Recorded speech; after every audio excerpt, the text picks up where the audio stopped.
The history of mailboxes as a folk art is a very interesting subject. My journey took me here in northeast Arkansas all the way down to Greenbrier in central Arkansas. I traveled in search for the best mailboxes around because this truly is a folk art.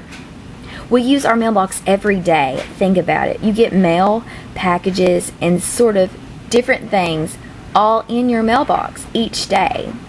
So why not make something that you use every day reflect how you are as an individual? Mailboxes have been around since the 1800s, and thanks to our postal service.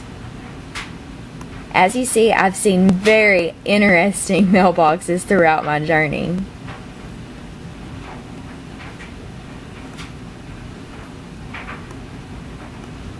Here is an interview with Joe Dillard, who is an owner of an interesting mailbox.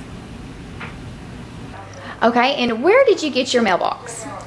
Well, it's kind of a long story. I'd seen 2 or 3 of them around over the countryside, fishing over at Hollow Bend one day, and there's a guy there in his front, his mailbox there in the yard, had a mailbox, the bass mailbox just like that. So I stopped and inquired with him, and he said he got it at the Bass Pro Shop in Springfield, Missouri. So it wasn't long till we was up in Springfield, and so I went to the Bass Pro Shop naturally, and I love to fish, and I was impressed with the mailbox, so I went in and bought one. Mm-hmm. And it's a replica of a big bass with its mouth, where the box opens for its mouth, you know. And mm-hmm. So that's about the size of it. How long have you had your mailbox? We've had it about 6-7 years, and it's faded out a lot since then. Plus, the mailman has jerked the lid open so much and so hard, he tore the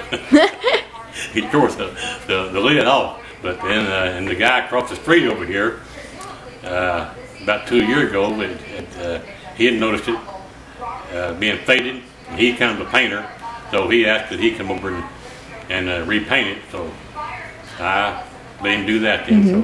So that's How often do you see other people with mailboxes like that? Because your mailbox is pretty unique. How often do you see them? I haven't seen very many. In fact, I don't think I've seen one since we bought that mailbox.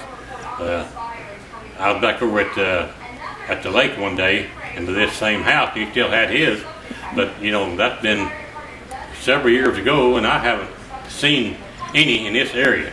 I've had a few people stop here and inquire about it and ask about where I got it, you know, and where they could get one too. So. Mm-hmm. And since you are a fisherman, how long have you been fishing? Well, as long as I can remember. Mm-hmm. I remember going fishing with my dad when I was just a little bitty kid in grade school with a cane pole or a pole we'd cut out a willow pole. Mm-hmm. Didn't have a cane pole. And so I've been fishing my stage just all my life. Mm-hmm. And so do you think your mailbox kind of reflects how you are as a person? Oh yeah, I think it does a lot to say about being an outdoorsman, you know, and I love to hunt too. Mm-hmm. And in fact, I went hunting with your dad last week one day. So, as it's clear to see, anybody could have a novelty mailbox. So as you're traveling through the state of Arkansas, be on the lookout for some unique and intriguing mailboxes. You never know, you might just get an idea for your own. You could paint them. You could even make a funny animal, or you could just go to Walmart and buy a regular one like this woman is doing. So, I'll leave you with one last question. What will your mailbox say about you?